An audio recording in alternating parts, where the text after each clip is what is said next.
경제를 읽는 스마트한 습관. 김윤경의 생생경제.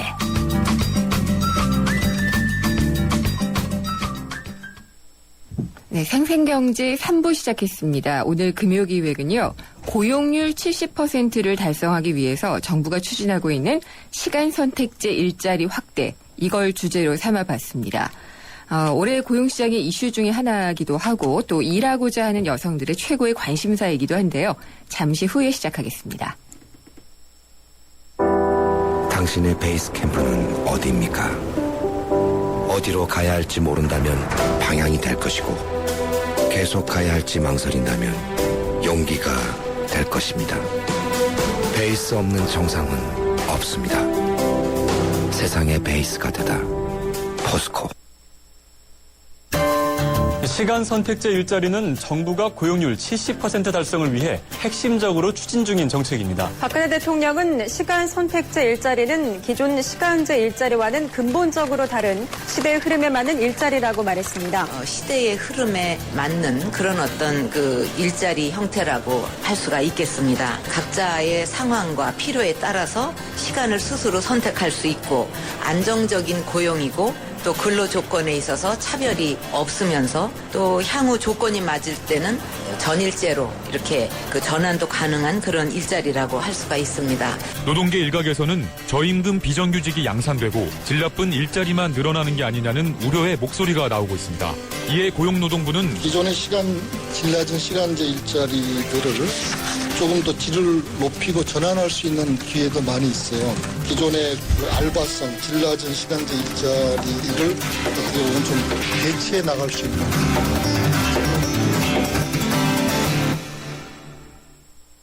예, 경제학자들뿐만이 아니라 저 같은 사람이 생각을 해도 우리 경제를 살릴 수 있는 가장 좋은 수단은 일자리입니다. 근데 일자리 구하지 못하시는 분들 아주 어려움을 겪고 있습니다. 그리고 정부가 시간 선택제 일자리라는 것을 만들어서 고용을 좀 늘려보겠다라고 얘기를 하고 있는데 이게 의도와는 달리 좀 실효성이 적다, 잘못된 길일 수도 있다, 이런 지적이 나오고 있습니다. 그래서 저희가 금요기획에서 좀 깊게 얘기를 나눠보도록 하겠습니다. 오늘 세 분 모셨습니다. 먼저 고려대학교 경영학과 교수님이시자 노동대학원 원장님이신 김동원 교수님 나오셨습니다. 안녕하십니까? 네, 안녕하십니까? 예. 그리고 시민경제사회연구소의 홍원호 소장님 나오셨습니다. 네, 안녕하세요. 네. 또 민주노총 비정규 전략본부 우문숙 국장님 나오셨습니다. 네, 반갑습니다. 네, 반갑습니다. 다들 얘기를 잘 해주실 걸로 믿고 진행을 하도록 하겠습니다. 근데 이 고용률, 지금 정부가 목표를 딱 수치를 제시했잖아요. 70%라고 제시를 했는데 왜 시간 선택제 일자리가 그 대책일까? 라는 데 이제 의문을 좀 가지게 돼요. 네. 먼저 김동원 교수님께 먼저 여쭤볼게요. 예, 고용률 70%는 현 정부의 민생 공약입니다. 또 네. 굉장히 중요한 국민 행복을 위해서 중요한 지금 목표인데요. 이 고용률 70% 달성하려면 한 240만 개 정도 일자리가 필요한데 네. 이게 달성이 상당히 쉽지가 않습니다. 지금 뭐 과거 정부가 5년간 한 120만 개 정도씩 했기 때문에. 두 배네요. 두 배를 해야 네. 되니까 지금 뭐 경제 성장률은 낮아지는데 두 배 한다는 게 쉽지가 않죠. 그래서 우리 그 노동시장의 취약점 중에 하나가 시간제 근로자가 부족한 겁니다. 지금 네. OECD 회원국의 평균 시간제 일자리 비중이 17%인데 우리나라는 지금 한 10% 정도밖에 안 됩니다. 그래서 지금 이러한 그 고용률 70% 달성하기 위해서는 시간제 일자리 비중이 어느 정도 늘어나야 할 필요가 있다. 이렇게 있다. 지금 예, 생각을 한 것 같습니다. 예, 우문숙 국장님은요. 네. 우선 저는 박근혜 대통령이 당선되고 나서 경제민주화라든가 복지 공약 그리고 비정규직을 정규직화해주겠다라고 했었던 공약들을 파기하면서 그의 어떤 대체 정책으로 나온 것이 고용률 70% 달성이라고 생각하고 시간제 일자리를 그 핵심 정책으로 잡은 것은 그냥 그 고용률 70% 목표를 채우기 위해서 그리고 단기간의 목표를 채우기 위해서 그 저임금 시간제 일자리를 좀 늘린 것이 아닌가라는 생각 하나 하고 네. 두 번째로는 지금 고용 현실이 바라보면 우리 전체 노동자 1,700만 임금 노동자 중에 절반에 해당하는 한 800만 이상이 비정규직이거든요. 네. 근데 이런 비정규 노동자들이 현재 이렇게 많이 상존해 있는데 여기에다가 또다시 저임금 시간제 일자리를 늘리겠다라고 하는 것은 좀 현실에 전혀 부합되지 않는 정책, 반대로 가는 정책이다라고 네. 생각이 들고 좋은 일자리 창출, 양질의 일자리 창출 의지가 없는 것이 아닌가. 그래서 시간제 일자리 대책이 나온 게 아닌가 이런 생각이 듭니다. 강하게 비판하시는데요. 예. 그러면 시민경제사회연구소의 홍원호 소장님은 어떻게 보시나요? 네, 지금 뭐 시간제 일자리를 예. 일단은 두 가지가 있어요. 그러니까 좋은 게 있고 안 좋은 게 있는데 그 얘기는 뭐 나중에 하기로 하고 네. 지금 그게 뭐 좋은 일자리라 그러면은 뭐 큰 문제가 없는데 가령 좋지 못한 일자리, 지금 노동계에서 예. 우려하는 네. 그런 거라고 보면 지금 상당히 무리한 목표를 설정한 게 아닌가. 그래서 고용률 70%라는 목표를 설정을 했는데 이게 저는 상당히 좀 현실성이 많이 떨어진다고 봐요. 왜 이런 말씀을 드리냐 그러면 네.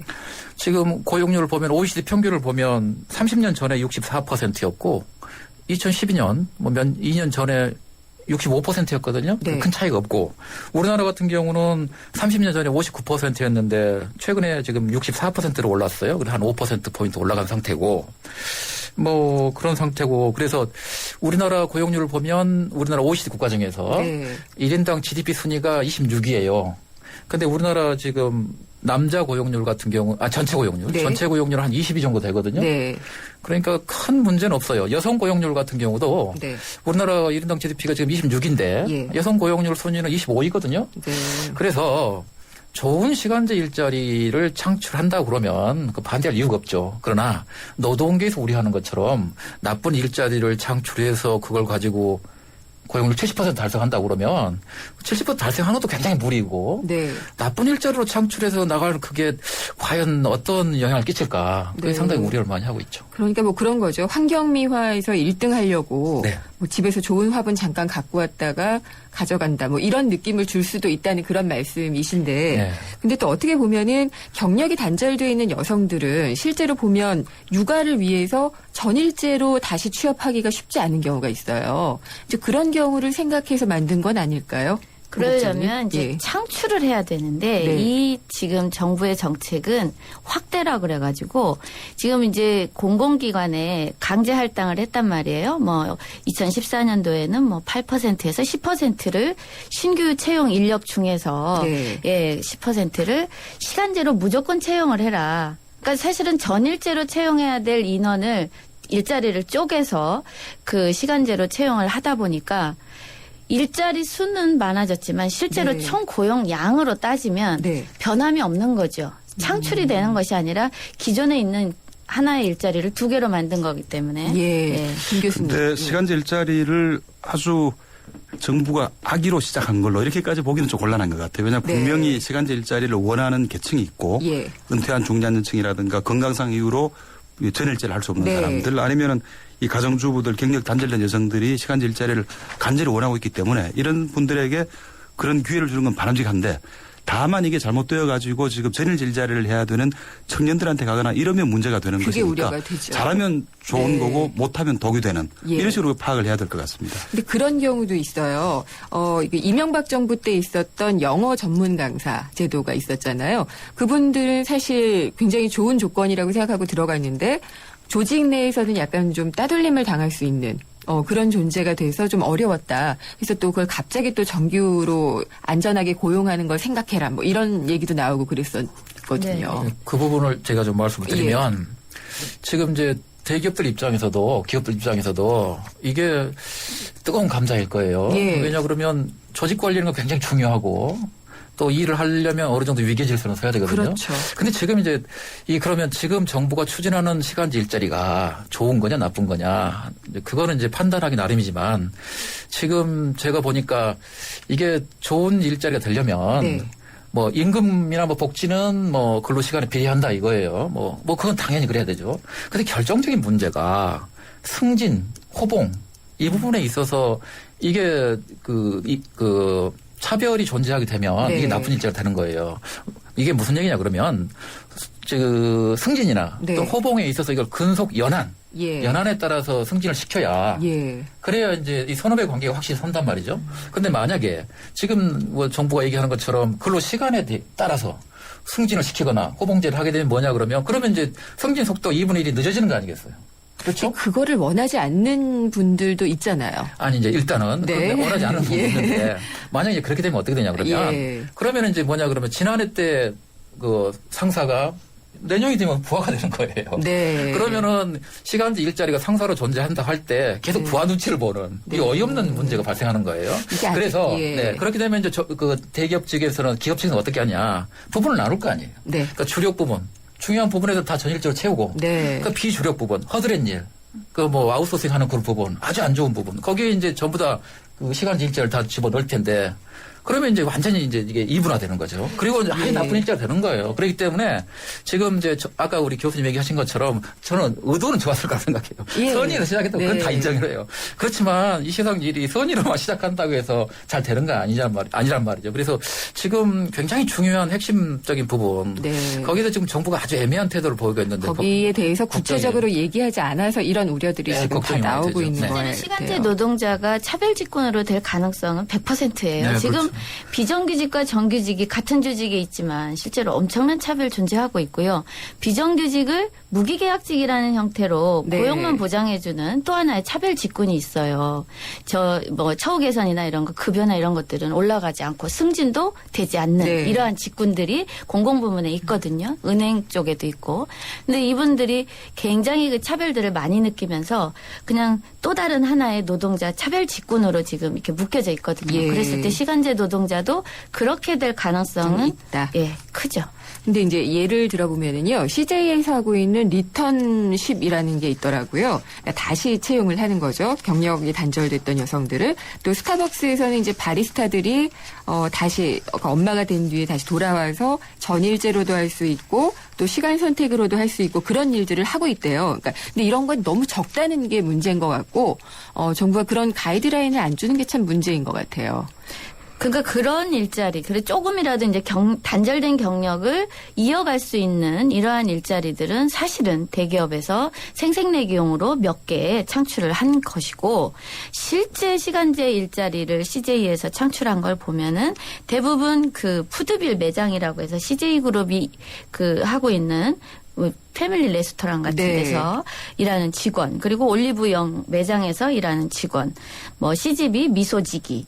대부분 그 지난해 시간제 채용 박람회에 내놨던 일자리들이 이 일자리들이었어요. 그래서 기존의 아르바이트 일자리하고 전혀 다르지 않은, 그렇다고 해서 노동 조건이나 뭐 여러 가지가 달라졌는가? 달라지지 않았거든요. 실제로 올리브영에서 일하고 있는 청년 시간제 노동자들, 알바 노동자들 보면 점심시간도 없이 뭐 일하는 틈틈이 뭐 간식으로 때워야 된다던가 이런 노동 조건이 있는데 전혀 개선되지 않은 상태로 그대로 내놨거든요. 김 교수님. 시간제 일자리에 적합한 직무가 아직 개발이 덜 됐다는 거에는 동의를 합니다. 기업은 아직까지 주로 남성 중심의 전일제 일자리에 익숙하기 때문에 그런 시간제 일자리에 맞는 직무를 개발을 잘 못했어요.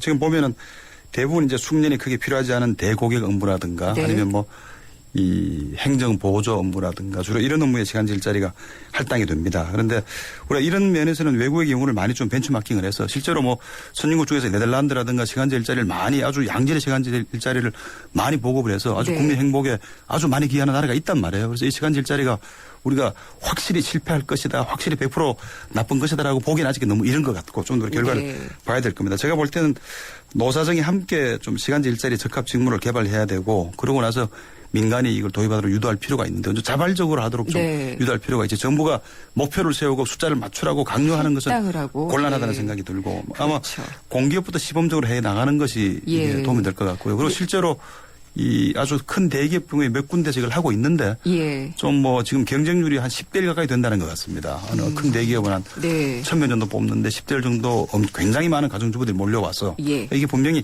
시장에서 이게 지금 필요한 지금 일자리라는 것은 사실인 것 같아요. 잘 하면은 좋은 게 될 것 같습니다. 그리고 이 고령화가 되다 보니까 은퇴한 베이비 부머 세대들도 이런 일자리를 또 원할 수 있지 않을까요? 그렇습니다. 지금 53년에서 63년생, 65년생까지가 이제 베이비 부머들인데 이들이 굉장히 많죠. 아주 아주 많은 숫자인데 이 세대들이 이제 그대로 전부 다 실업이 되면서 사회적으로 큰 문제가 될 소지가 있습니다. 그래서 이분들이 건강상이나 여러 가지 이유로 전일제가 어렵다면 그동안 가져온 경력이라든가 실력을 발휘할 수 있도록 시간제 일자리에 투입이 된다면 굉장히 바람직한데 근데 아까 말씀드린 한 대기업 경우에 보면은 이 시간제 일자리를 모집을 했는데 가정주부들은 10대 1 정도 될 정도로 많은데 이 장년층들, 노령층 55세 이상이 별로 지망을 안 했다는 겁니다. 네. 그래서 아마 이분들은 전일제를 원하고 있는 것이 아닌가 이런 생각이 들고 그래서 그분들을 위한 또 맞춤형 일자리 정책이 또 나와야 되는 것이 아닌가 이런 생각이 듭니다. 예. 그럼 이제 시간 선택제 일자리의 그 조건들에 대해서 조목조목 좀 볼 게 있을 것 같아요. 일단 이제 임금이라든지 아까 뭐 승진 얘기도 나오고 그랬습니다만 이런 노동 조건이 중요할 텐데요.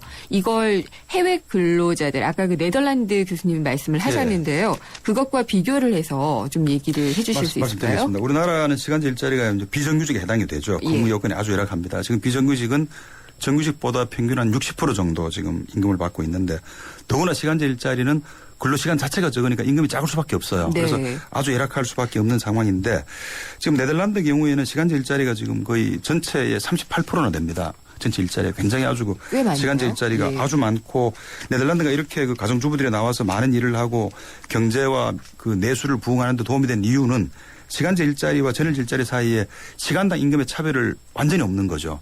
그러니까 4시간 일하면 4시간만큼 받고 8시간 일하면 딱 2배를 받는 건데 우리나라는 그렇지가 않고 시간제 일자리를 비정규직으로 차별을 좀 해서 훨씬 더 그 시간당 임금도 적은 데다가 시간 자체가 적으니까 아주 적은 임금을 받게 되는 거죠. 그래서 우리나라는 지금 그 차별 시정 제도라는 게 있어서 비정규직이 이제 정규직과의 차별을 받을 때는 본인이라든가 근로감독관이 신청하게 돼 있는데 본인이 스스로 차별받는다고 신청하기 굉장히 어렵습니다. 그렇죠. 신청하면은 직장을 그만둬야 되겠죠. 아마. 그래서 아직 뿌리를 내리지 못한 편인데 아마 이 시간제 일자리가 뿌리를 잘 내리려면 그 전제 조건 중에 하나가 어떤 임금이라든가 근로조건의 차별을 없애는 것이 되어야 한다 이렇게 생각이 됩니다. 그러면은 홍 소장님 그 시간당 임금이 전일제보다 좀 높아야 된다 이런 주장도 있거든요. 그거는 논리적으로는 그게 맞는 얘기죠. 그게 뭐 현실적으로는 또 어떻게 될지 모르겠습니다만. 그 왜 이런 얘기를 말씀을 드리냐 그러면 이게 뭐 그 임금이라는 게 그 경제라는 것이 사회 구성체, 공동체, 구성원들이 함께 그래가는 거잖아요. 그러니까 이제 미국 같은 경우는 뭐 주주자본주의이기 때문에 주주 중심으로 경제가 움직이지만 특히 뭐 유럽 같은 경우는 사회적 시장 경제라 해서 이게 뭐 지역사회 발전에서 여러 사람들이 이렇게 참여하는 것이고 따라서 임금이라는 거는 생계비를 충분히 보장해야 되는 거거든요. 그러면은 정규직과 비정규직 전일제와 시간제, 전일제와 시간제에 있어서 그 임금은 한 절반 정도 받는데 뭐 교통비, 식비 이런 건 동일하게 들어가지 않습니까? 그렇기 때문에 논리적으로는 그 시간제가 전일제보다는 그 일자리를 저 임금을 더 받아야 되는데 근데 이 부분은 그렇게 큰 부분은 아닌 것 같고 제가 볼 때는 결정적으로 아까 말씀드린 것처럼 승진이나 호봉에 있어서 차별이 존재하게 되면 완전히 허드렛 일, 아주 나쁜 일자리로 전락할 수 있고. 그래서 아까 네덜란드 얘기를 이제 말씀하셨는데 네덜란드 같은 경우 성공하는 게 뭐냐 그러면 임금, 근로조건 다 동일하고 또 승진이나 또는 뭐 호봉 그런 데에서 차별 없고 그렇게 돼서 그리고 또 뭐냐 그러면 근로자들에게 시간제 근로자들에게 전일제 근로자로 전환할 수 있는 청구권을 주고 그러니까 언제라도 근로조건 다 동일하고 아까 뭐 승진 모든 걸 다 동일하고 내가 뭐 언제라도 전일제로 옮기고 싶으면 청구권 행사해서 옮길 수 있고 내가 또 전일제 하다가 시간제로 갈 수 있고 이 정도로 이 기본 베이스가 깔려 있으면 그럼 좋은 일자리죠. 그런데 지금 정부가 발표한 걸 보면 거기에 전혀 못 미치기 때문에 많이 걱정을 하는 거죠. 지금 실제로 뭐 공무원 임용령 개정안이 시간제 공무원을 채용하기 위해서 지금 이제 작년에 나왔는데 거기에 보면 전일제 전환은 불가능한 것으로 되어 있어요. 명문화가 돼 있나요? 그렇죠. 전일제로 전환하기 위해서는 당연히 공무원 시험을 새로 봐야 되는 거예요. 이제 우리는 대부분 그렇습니다. 통계상으로 보더라도 시간제 노동자들의 그 근무 기간은 1년 미만이 뭐 60% 이 정도가 돼요. 대부분 2년 미만인데 아까 홍 소장님이 말씀하셨던 것처럼 네덜란드는 노동시간을 단축하거나 혹은 늘리거나 하는 권한이 노동자에게 있어요. 선택권이. 그것이 그리고 법적으로 보장이 되기 때문에 시간제 노동에 대한 어떤 거부감이나 이런 것은 좀 적죠. 그럼에도 불구하고 여전히 성별 분업에 대한 문제라든가 저숙련 노동에 치중되는 문제라든가는 여전히 존재하지만 따라서 우리가 이 정부가 지금 시간 선택제 일자리라고 하지만 선택할 수 있는 노동자가 선택할 수 있는 권한은 없다. 현실적으로는 지금 주어지지 않고 있습니다. 알겠습니다. 지금 시간 선택제 일자리 문제점 짚고 있는데요. 잠시 광고 듣고 오겠습니다. 서울우유가 아이들에게 물었습니다. 우유를 보면 뭐가 생각이 나요? 엄마 맨날 주세요. 아빠처럼 힘내줄 거예요. 완전 예뻐질 거예요. 엄마! 그렇게 행복은 자라고 있습니다. 우유는 행복입니다. 서울우유. 듣다가 지금 궁금하신 내용이 있으시면요. YTN 라디오 앱 예스나 또 문자, 휴대전화 우물정의 0945번으로 보내주십시오. 잠시 후 4부를 시작하도록 하겠습니다. 살아있는 뉴스 깨어있는 방송 한국의 뉴스 채널 YTN 뉴스 FM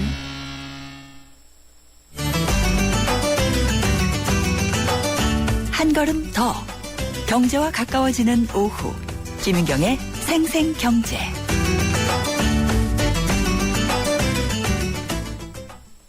세상의 베이스가 되다 포스코 협찬으로 김윤경의 생생경제 4부 시작하겠습니다. 지금까지 타이어 쓰고 바꾸고 쓰고 바꾸고 하지만 금호 타이어 관리받고 보상받고 관리받고 또 보상받고 이것이 한국에 없던 금호 타이어의 새로운 생각 금호 타이어 마모 수명 보증제 생각의 무브 금호 타이어 나랑 결혼해 줄래 내 속까지 풀 스테인리스로 건강하고 깨끗하게 지켜주고 아껴주고 싶으니까 쿠쿠 풀 스테인리스 2.0 에코 매일 너와 쿠쿠하고 싶어 쿠쿠. 네, 스튜디오 안이 아주 열기로 뜨겁습니다. 시간 선택제 일자리와 고용률에 대해서 지금 얘기를 해보고 있는데요. 시민경제사회연구소의 홍원호 소장님, 또 민주노총 비정규 전략본부의 오문수 국장님, 그리고 고려대학교 경영학과의 김동원 교수님과 계속 이야기를 나눠가도록 하겠습니다. 시간 선택제 일자리의 문제는 조금 더 짚어볼 것들이 있는데 그중에서도 이 자리에 진짜 경력 단절 여성이나 혹은 은퇴 이후의 중장년층보다 당장 취업하고 싶은 청년들이 들어갈까봐 좀 우려하고 있는 게 크잖아요. 정말 사실 이게 청년층의 답이 돼서는 안 되지 않을까요? 그렇죠. 시간제 일자리는 본질적으로 근무 시간이 적습니다. 그래서 네. 임금이 적은 일자리이기 때문에 이 시간제 일자리로 한 가족의 생계 유지를 하는 것은 거의 불가능하죠. 그러니까 네. 전일제로 일을 하는 가족이 있고 시간제 일자리는 이에 대한 보조적인 수단으로 하는 것이 바람직합니다. 그래서 그 네덜란드처럼 모범 사례 경우에도 전일 근무가 어려운 가정주부라든가 중고령층이 주로 시간제 일자리를 선택을 한 거지 네. 청년층이 한다면 문제가 많이 생기겠죠. 그래서 제 생각은 시간제 일자리의 핵심은 자발성입니다. 자발성. 원하는 사람이 자발적으로 선택하는 시간제 일자리가 돼야 되는 거지 네. 청년들이 일자리가 없어서 전일 일자리를 못 구해서 시간제 일자리를 하게 된다면 이것은 그 사람들의 경력에도 큰 문제가 되고 네. 또 이게 결혼도 어렵고 모든 면에서 사회 전체가 아주 이 발전을 더디게 만드는 이런 저해 요인이 되기 때문에 아주 그 가정주부라든가 고령자가 한다면 이게 아주 큰 사회 전체 득이 되는 거고 네. 청년층이 이걸 선택한다면 굉장히 큰 해가 될 것 같아요. 혹시 우 국장님 일하는 엄마신가요? 저요? 예. 저 일하고 있죠. 저도 경력 단절 여성 중에 한 명이고요. 예. 아이를 낳아서 키우고 나서 다시 사회로 가려고 보니까 네. 보험 설계사 쪽에서만 저를 환영하고 네. 아무도 환영해주지 않는 이 비정한 예. 정규직의 이 컨베이어 벨트에서 내려오면은요. 여자는 나이가 들수록 감가상각이 되어 있더라고요. 다시 뛰어 올라가지를 못해요. 그런 거를 이런 선택제 일자리가 해주면 좋은데 제가 또 여쭤보고 싶은 것 중에 하나는 시간 선택제로 교사를 뽑는다고 하잖아요. 이럴 경우에 저도 이제 아이를 방과 후 교실이나 이런 데 보내고 있는데 이분들이 그냥 안정적으로 교직에 임하기보다는 그냥 시간 때우기라든가 돈을 벌기 위한 것으로 오면 의무감이 좀 떨어져서 거부감이 좀 생기지 않을까 이런 생각이 좀 들기도 하거든요.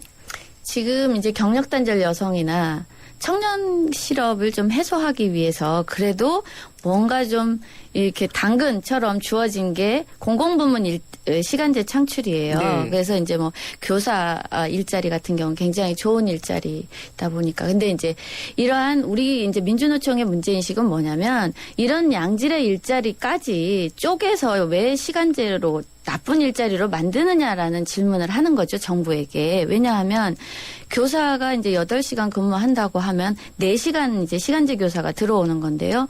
이 이 노동자는 아무리 일해도 그 저임금에서 벗어날 수 없고 승진 안 되고 승진도 다른 전일제 노동자가 승진하려면 네. 10년 걸린다고 하면 시간제는 20년이 걸리게 되는 이제 이러한 불평등이 있는 거고 또 하나는 교육 서비스 같은 거에서 훨씬 질이 떨어질 수밖에 없다는 거죠. 뭐 그냥 지식 전달자만 학원 선생님처럼 지식 전달만 그 기능만 하는 거지 실제로 아이의 어떤 생활 지도라든가 이런 게 안 되는 거고 우려가 있는 거죠. 그렇죠. 그리고 예. 시간제 노동자들의 가장 또 핵심 문제는 뭐냐면 현실에서 지금 나오고 있는 게 무료 노동이에요. 4시간 일한 선생님 4시간 수업한다고 하지만 실제로 그 수업을 준비하는 시간 한두 네. 시간 그리고 그걸 정리하고 뭔가 평가 결과 내는 것까지 해서 2-3시간씩은 준비 마무리 필요한데 이러한 시간들은 전부 무료 노동으로 제공될 수밖에 없는 불합리한 점들이 있거든요. 홍 소장님한테 또 여쭤보고 싶은데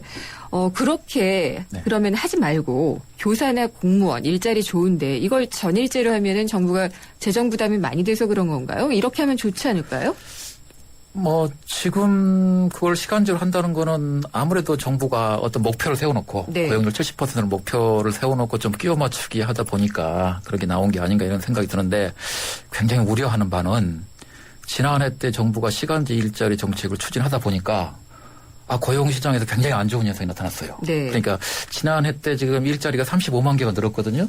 늘었는데 여기 이거를 36시간으로 쪼개보면 네. 36시간 이상 일하는 근로자 대부분 다 전일제죠. 네. 이 사람들이 72만 개가 줄어들고 일자리가 예. 36시간 미만 그 일하는 일자리 그게 108만 개가 늘었거든요. 예. 그러면 두 개 이제 더하면 빼면이죠. 빼면 36만 개가 되지 않습니까? 그럼 이거는 아까 교수님 얘기하신 것처럼 전일제 일자리가 유지된 상태거나 또는 늘고 있는 상태 내에서 뭐 시간제가 늘고 네. 혹은 더 좋은 시간제가 늘고 이러면은 고용시장이 문제가 안 되는데 지금 정부가 이제 그런 신호를 주다 보니까 네. 지금 36시간 이상의 일자리는 엄청나게 줄고 지금 그 조각조각한 그 네. 단기 시간제 일자리가 지금 늘고 있는데 여기 근데 이런 게 좋은 일자리가 전혀 아니란 말이죠 지금. 교수님께 좀 여쭤볼게요. 김 교수님. 굉장히 걱정이 교사나 네. 이제 공무원을 대폭 전일제로도 뽑으면 안 되냐 하는 말씀하셨는데 네. 뭐 예산 문제 때문에 안 되는 거겠죠. 왜냐하면은 공공부문 일자리를 제공하는 역할이 있긴 하지만 이게 효율성을 도외시하고 지나치게 많이 한다면 이 비례된다면 결국은 국민의 부담으로 남거든요. 예. 지금 이게 앞으로 더욱이 교사들은 앞으로 학령 인구가 감소하기 때문에 앞으로 오히려 줄어들어야 할 가능성이 큰데 지금 너무 늘려놓으면은 결국은 다 국민의 부담으로 남기 때문에 그런 민간에서, 옵션이 예. 꼭 가능한 건 아니죠. 근데 관련해서 한 가지 꼭 말씀드리고 싶은 거는 네. 대한민국의 그 학급당 학생 수는요, OECD 국가 중에 꼴찌예요. 그래서 박근혜 대통령이 후보 시절에 공약으로 실제로 OECD 상위 수준으로 학급당 학생 수를 개선하겠다라고 말씀하셨어요. 학생 수가 너무 많다는 거죠? 그렇죠. 예. 교사가 담당하고 있는 학생 예. 수가 너무 많다는 것. 따라서 교사를 늘린다는 얘기죠. 양질의 인력을 확충. 그러니까 병원 노동자도 확충돼야 되고 교육 노동자 다 확충이 돼야 되는데 네. 사실 공약으로 이렇게 했음에도 불구하고 지금 사실은 시간제로 답해주고 응답하고 있는 거거든요. 예, 이거는 사실은 그 예산의 문제가 아니다라는 생각을 저는 하는 것이 실제로 시간제 일자리 예산 뭐 100억 넘게 책정이 돼 있고 그리고 뭐 여러 가지 뭐 교과서 개학 문제도 그렇고 4대강 문제 뭐 이런 데에 사실은 쓸데없이 들어가는 국가 예산들 많습니다. 그래서 조금만 신경 쓴다면 양질의 일자리 창출 어렵지 않다는 거죠. 예외로 하고. 예. 제가 좀 말씀드릴 네. 게 이게 굉장히 중요한 부분이어서 예. 지금 정부가 공기업 개혁을 하고 있다고 네. 하는데 이 공공 부분에서 제가 굉장히 우려하는 거는 이게 전일제 일자리는 거의 안 늘리고 시간제 일자리를 많이 늘릴 가능성이 있어요. 왜 네. 이런 말씀을 드리냐 그러면 지금 정부가 공공기관 개혁, 공기업과 개혁을 한다고 그러는데 네. 부채 감축을 하자. 여기에 대해서 반대할 국민은 아무도 없을 거예요. 없죠. 문제는 네. 부채를 감축하게 되면 예.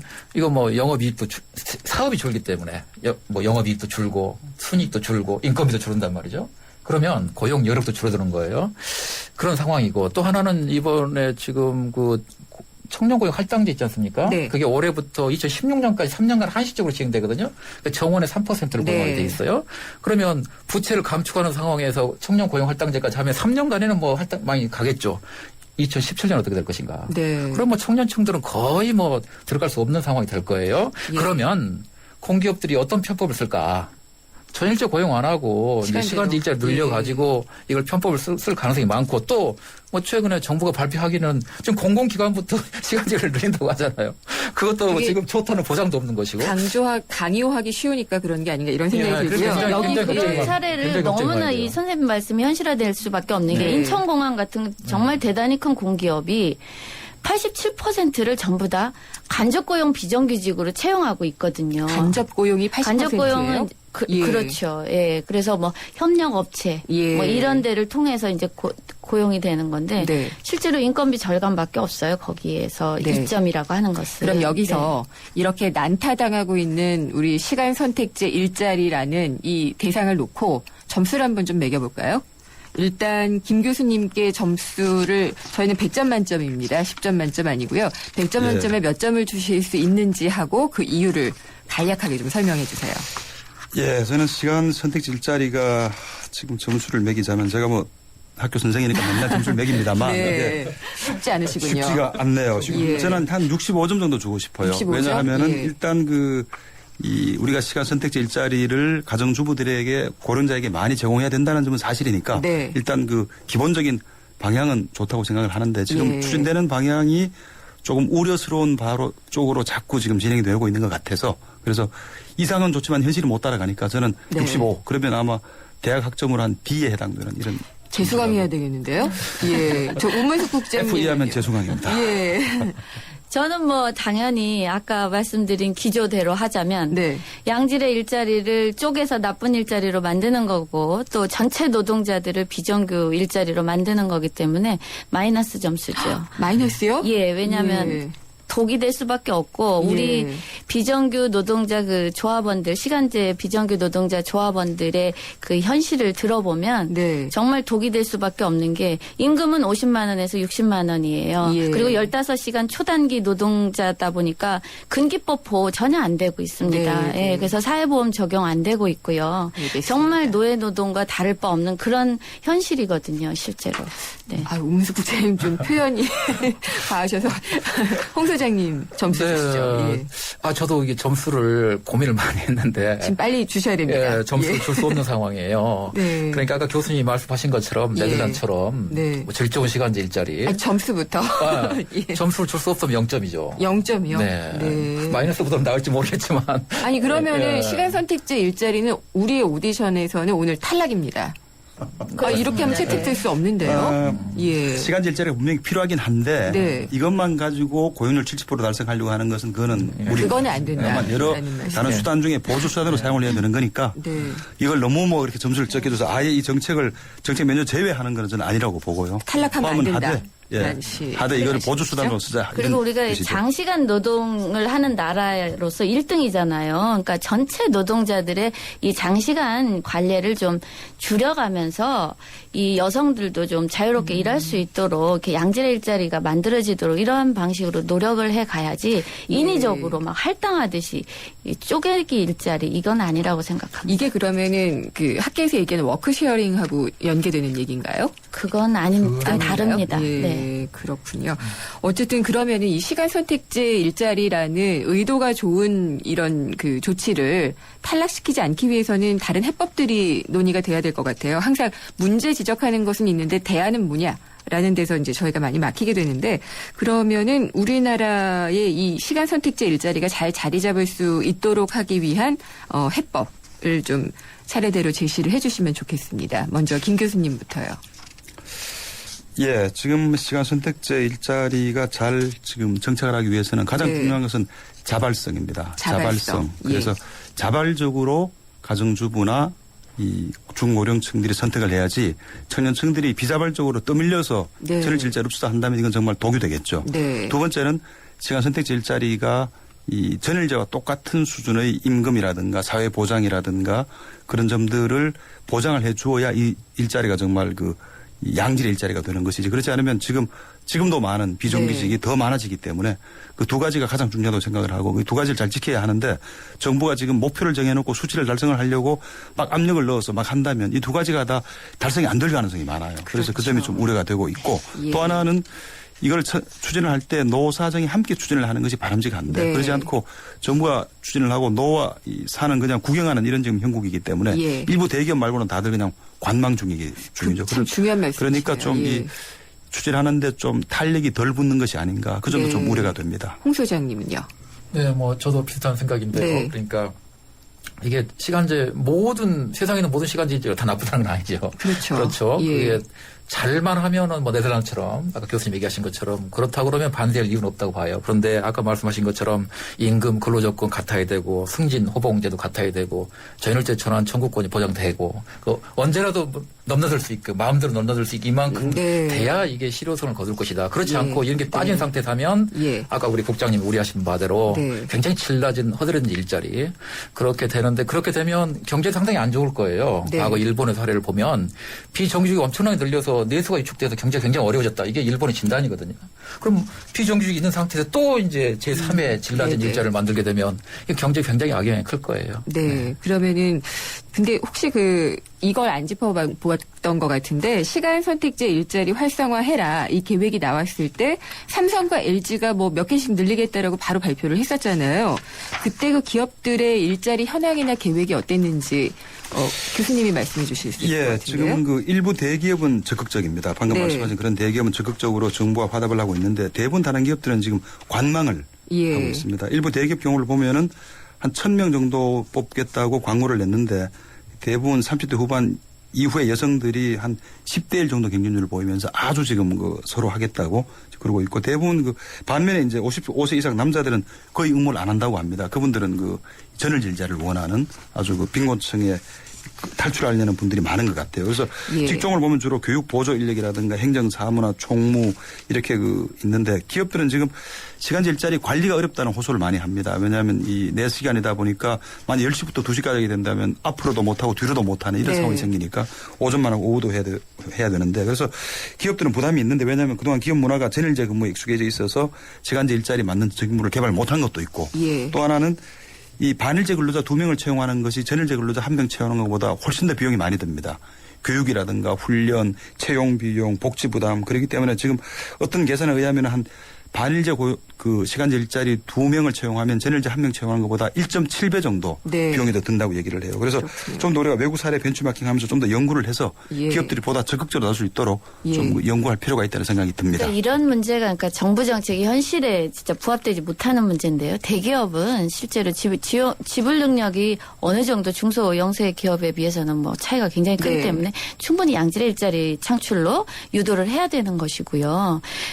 공공부문 역시 양질의 일자리 창출로 이렇게 유도를 해야 되는데 시간제 일자리는 태생적으로 임시성이 있습니다. 그리고 저숙련성이 있어요. 그렇기 때문에 시간제 일자리가 필요한 업종이 있어요. 근데 대기업 같은 경우는 지금 적합 업무 찾기가 어렵다. 공공기관 마찬가지예요. 적합 업무 찾기 어렵다. 근데 뭐 하라고 하니까 억지로 전일제 일자리를 쪼개다 보니까 지금 이마트 같은 경우는 전일제 일자리로 사용하던 촉탁직 직원들을 전부 나가라 그랬어요. 시간제를 써야 되니까. 그러니까 전일제를 해고하고 시간제로 채용하는 이러한 불합리한 사태가 발생하게 됩니다. 그건 상당히 좀 문제가 되는데요. 지금 질문이 좀 들어왔어요. 0005님인데요. 독일은 시간제 일자리가 잘 정착이 되고 있고 이런 양질의 일자리를 가진 노동자들이 자신의 또 기득권을 내놓으면서도 대국민적인 합의가 있었던 걸로 알고 있다라고 얘기를 해주셨는데 네덜란드 말고 이 독일도 상당히 잘 되고 있나 봐요. 네, 독일도 시간제 일자리가 자발적으로 되고 있고 전일제 일자리와 차별이 거의 없고요. 특히 독일은 이제 아까 말씀하신 워크 쉐어링이라는 게 많이 확산이 돼가지고 기업이 어려움을 겪거나 이러면은 그 기업에 있는 모든 근로자들이 전부 다 일자리 시간을 줄여가지고 다 같이 해고를 하지 않고 다 같이 고용 상태를 유지하는 이런 것들이 아주 그걸로 유명한 그런 국가죠. 독일이나 네덜란드는 대체로 시간제 일자리가 잘 정착이 된 경우로 보시면 됩니다. 그래서 민주노총이 지난해 10월에 그래서 이제 네덜란드 노총하고 독일 노총 이제 노조 간부를 불러서 심포지엄을 했는데요. 당시에 이제 네덜란드 노총은 아까 선생님들이 말씀하신 것처럼 정말 보장이 잘 되어 있습니다. 2중 3중에 고용 안정성 이런 거 보장이 되어 있는데 독일은 사실은 실제로 다릅니다. 이제 이번 정부가 지금 법정 최저임금 제도도 이제 만들겠다라고는 하고 있습니다만 최저임금이 실제로 네덜란드보다 훨씬 적고요. 그리고 이 미니잡 형태로서는 생계 유지가 불가능하다는 것이고요. 네. 예, 주당 15시간 이하 노동자들이 대부분 미니잡인데 급여가 450유로 이하예요. 그리고 이분들이 의료보험 혜택이라든지 사회보험 혜택 안 되고 있습니다. 그러고 문제점으로 나타나는 건 뭐냐면은 소규모 업체 같은 경우는 정규직을 대체하는 지금 우리나라 시간제랑 비슷하죠. 네. 양질의 일자리를 시간제가 대체하는 이러한 네. 문제들 그리고 정규직 전환율은 14% 정도밖에 되지 않는 상당히 낮네요. 그러니까 예. 그냥 시간제로 고착이 되는 거죠. 그래서 독일 노총 같은 경우도 이 시간제 문제 미니잡 노동자들의 문제가 굉장히 심각하고 예. 더구나 이주 노동자들 같은 경우가 대부분 또 이렇게 미니잡으로 네. 많이 전락되고 있다고 들었습니다. 예, 그리고 또 우 국장님께서 얘기하신 게 그 대기업들은 다른 기업에 비해서 전일제 창출 여력이 있다라고 얘기를 하셨는데 김 교수님 보시기에도 대기업 외에는 또 여력이 없는 부분이 있고 그렇겠죠? 그렇습니다. 일부 대기업이 지금 이쪽을 시도를 하고 있어서 네. 지금 아직 이 결과를 알려면 한 2, 3년 이상 걸려봐야지 과연 이 해보고. 성과가 있을지 알 것 같아요. 예. 그래서 아직은 지금 대부분 기업들은 관망을 하고 있고 네. 일부 대기업과 공기업은 정부와 교감에 의해서 지금 하고 있는 건데 네. 뭐 자발적으로 적극적으로 지금 추진하고 있다고 보기는 어렵고 네. 일단 실험 단계, 시도 단계 있고 아마 뭐 한 2, 3년 후에야 우리가 아마 이게 잘 되고 있는지 못 되고 있는지 알 수 있을 것 같다는 생각은 듭니다. 예. 약간 첨언을 하면 지금 이제 아까 10대 1 이런 경쟁률 이걸 보고 정부가 거기에 지나치는 의미를 부여해서는 안 될 거라고 생각해요. 예. 지금 그 10대 1 같은 경우는 뭐 대기업 일자는 당연히 좋은 거고 예. 그걸 쪼개서 뭐 시간제 일자를 만든다고 하니까 거기에 몰려드는 사람들은 너무 당연할 거 아니에요. 그리고 대기업 입장에서는 이 사람들이 뭐 이걸 늘리게 되면 고용 유연화 자신들이 그렇게 원했던 그거를 하는 물꼬를 틀 수 있게 얼마나 좋겠어요. 예. 다만 그럼에도 불구하고 지금 대기업들이 선뜻 나서지 못하는 거는 이거 잘못 시행했다는 조직이 완전히 절단날 수 있거든요. 두 개로 딱 쪼개져서 네. 그렇죠. 전입제 중심의 뭐 주력, 허드렛 일 중심의 비주력. 네. 그리고 이게 완전히 쪼개지면 나중에 조직 관리를 하기는 굉장히 힘들 테고. 그렇죠. 그래서 이제 고민을 지금 하고 있는 단계인데 이게 그러니까 그거를 정부로 이거 열기다 이렇게 할지는 모르겠지만 이게 거시경제 전체를 볼 때 결코 네. 좋은 현상 아니거든요. 그러니까 시간제 일자리가 안 좋은 일자리를 된다고 할 때 예. 그건 결국 내수위축으로 나타나. 일본에서 것처럼. 그러니까 일자리를 늘리기 위해서 그게 경제 활력을 더한다고 해서 무조건 이런 일자리를 늘리는 건 옳지 않다. 옳지 이런 않다. 의견으로 받아들일 수 있을 것 같아요. 근데 어쨌든 일자리 문제가 우리 경제에 있어서 가장 중요한 것은 사실이잖아요. 그렇죠. 그렇기 때문에 일자리가 더 늘어날 수 있을까? 라는 어떤 근본적인 것에 대해서도 좀 의문이 생겨요. 예, 그 말씀 꼭 드리고 싶습니다. 아까 제가 말씀드렸던 것처럼 우리 장시간 노동 정말 1등 국가인데요. 그래서 지금 우리 노동자들이 지금 연장근로 특근까지 해서 68시간 주 네. 노동할 수 있도록 이렇게 열려 있거든요. 그런데 이제 이런 것들을 좀 법적으로 제한해서 가급적이면 연장근로나 이런 것들이 실노동 시간이 단축될 수 있도록 해야 되는 문제가 네. 예, 분명하게 존재하고요. 그래서 노동 시간을 좀 줄이면 예, 일자리가 좀 상당히 늘어나는 이러한 효과들 볼 수 있다고 생각합니다. 그리고 또 하나는 공공부문 특히 이제 요즘 사회 서비스 일자리 많이 늘어납니다. 돌봄 네. 노동이나 뭐 간병 요양, 예. 사회복지 일자리 지금 뭐 근데 사회복지 공무원조차도 시간제로 지금 뽑겠다라고 하고 있는데요. 이러한 사회 서비스 일자리를 정말 최저임금 비정규 이런 저질 일자리로 만드는 것이 아니라 최저임금보다 좀 상회하는 그리고 고용이 안정될 수 있는 이러한 고용의 질을 제고하는 고용 안정성이 보장되면 사실은 네. 많은 일자리들이 청년들도 구직을 단념하는 것이 아니라 충분히 좀 갈 수 네. 있거든요. 그런데 이제 고용 안정성이나 고용의 질이 제고되지 않으면서 실제로 일자리 문제가 더 심각해지고 있죠. 홍 소장님께 여쭤보고 싶은데요. 네. 지금 그러니까 중소기업은 항상 구인난이 있잖아요. 네. 항상 사람 모자라고 네. 대기업에는 삼성에는 연 20만 명이 시험을 치거든요. 네, 예. 이런 현상을 그냥 뭐 청년들한테 눈높이를 낮춰라 해가지고 해결할 수 있는 부분은 아닌 것 같거든요. 네. 어떻게 보시나요? 그렇죠. 청년층 그건 좀 그런 무리가 있는 것 같아요. 네. 가령 제조업 같은 경우를 보면 1990년대 대기업 임금과 중소기업 임금이 한 100대 70 정도 됐거든요. 네. 지금 100대 50도 안 돼요. 상황은 어려워지고 그다음에 갑을 관계도 굉장히 심각해졌고 그래서 청년층들에 그렇게 요구하는 건 좀 무리가 있는 것 같고 네. 지금 좀 일자리 늘리자 청년층이 늘리자 할 때는 아까 어떻게 우리 해야 국장님 될까요? 얘기하셨는 그 근로시간 단축 네. 그 부분 제가 자꾸 얘기하는데 그 방향을 미국에서 그 경우는 미국 같은 경우 굉장히 노동의 유연성이 네. 높죠. 높음에도 불구하고 그러면서 불구하고 해고를 자주 하는 기업에 대해서는 페널티를 주는데 네. 어떻게 페널티를 주냐 그러면 사회보험료를 더 많이 내게 해요. 예. 사회보험료. 우리나라 같은 경우도 지금 보면 대기업과 중소기업 중에서 오히려 대기업이 장시간 근로가 많거든요. 그렇죠. 예. 그러니까 이 사람들이 페널티 많이 받아도 이 사람들 견딜만 해요. 그렇기 때문에 인센티브라든지 페널티를 적절하게 활용하는 것도 좋은 방법일 것 같고요. 네. 이제는 저희가 슬슬 마무리를 해야지 될 시간인 것 같습니다. 그래서 홍 소장님 오늘 모신 게 지난 시간에 복지와 증세 시간에 이게 두 개는 살기 좋은 사회로 가는 두 개의 수레바퀴다. 아주 비유를 잘해 주셔서 저희가 모셨거든요. 감사합니다. 네, 그래서 이번에 소장님부터 차례대로 가겠습니다. 시간 선택제는 뭐다? 그러니까 자신의 바람을 담아서 말씀을 해주시면 좋겠습니다. 오늘은 그렇게 좀 괜찮은 얘기를 할 수 없는데 부담스러우시네요. 시간제 일자리는 약물이다. 약물이요? 예. 왜 이런 말씀 드리냐 그러면 좋은 시간제 일자리면 양약인데 네. 나쁜 시간제 일자리면 독약이기 때문에 예. 양약이든 독약이든 둘 다 약물 아닙니까? 다음 시간에도 나오셔야 될 것 같습니다. 이번에 좀 썰렁했죠? 예. 우 국장님. 저가 독약이라고 이렇게 이야기하려고 그랬어요. 전체 노동자를 그 저임금 비정규직으로 만드는 하나의 그 계기가 될 수 있는 정책이어서. 근데 이제 했으니까 네. 저는 뭐 시간제 일자리는 용돈벌이다. 네. 네, 그렇게 표현하고 싶습니다. 그러니까 뭐 본인이 그냥 뭔가 이렇게 생계 수단이나 이런 것들이 있으면서 네. 그냥 뭐 용돈벌이 할 수 있는 정도의 그냥 일자리지 이것이 정말 우리 베이비부머 세대들이 당장 네. 수입이 급해서 할 수 있는 청년들이 할 수 있는 이런 일자리 아니라고 생각합니다. 교수님 10초밖에 없습니다. 예. 전 시간제 일자리가 잘하면 축복이고 잘못하면 재앙이다. 이렇게 보고 싶어요. 다들 같은 의견이시네요. 예, 근육 단절 여성이라든가 중고령층이 자발적으로 선택하면 축복인데 예. 청년층들이 이 전월제 일자리 없어서 한다면 재앙이겠죠. 그러니까 구체적인 어떤 내용들에 있어서 보충을 많이 하고 재수강을 해야지 될 것 같은 그런 시간 선택지 일자리로 결론을 좀 내야 될 것 같습니다. 오늘 세 분 정말 열띤 토론을 해주셔서 감사합니다. 감사합니다. 네, 네, 감사합니다. 고맙습니다. 네. 예, 민주노총 비정규 전략본부의 우문숙 국장, 고려대학교 경영학부의 김동원 교수, 또 시민경제사회연구소의 홍원호 소장이었습니다.